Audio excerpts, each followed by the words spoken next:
NEET ചോദ്യപേപ്പർ ചോർച്ച സംബന്ധിച്ച വിഷയത്തിൽ പാർലമെന്റിൽ ശക്തമായ പ്രതിഷേധമുയർത്താൻ പ്രതിപക്ഷ തീരുമാനം.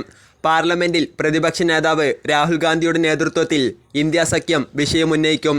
പ്രതിപക്ഷ നേതാവായ ശേഷം രാഹുൽ ഗാന്ധി ആദ്യമായാണ് ഒരു വിഷയം ഏറ്റെടുത്ത് സഭയിൽ ഉന്നയിക്കുന്നത്. കോൺഗ്രസ് അധ്യക്ഷൻ മല്ലികാർജുൻ ഖാർഗെയുടെ വസതിയിൽ ഇന്നലെ ചേർന്ന ഇന്ത്യ മുന്നണി നേതാക്കളുടെ യോഗത്തിലാണ് തീരുമാനമുണ്ടായത്. നീറ്റ് വിഷയം ശക്തമായി ഉന്നയിക്കണമെന്ന് യോഗത്തിൽ പാർട്ടികളുടെ പ്രതിനിധികളെല്ലാം ആവശ്യപ്പെട്ടു. പ്രതിപക്ഷ പാർട്ടികൾ ചർച്ച ആവശ്യപ്പെട്ട് ഇന്ന് സഭയിൽ നോട്ടീസ് നൽകും. രാവിലെ 10:45 പാർലമെന്റ് മന്ദിരത്തിന് മുന്നിൽ രാഹുൽ ഗാന്ധി മാധ്യമങ്ങളെ കാണും.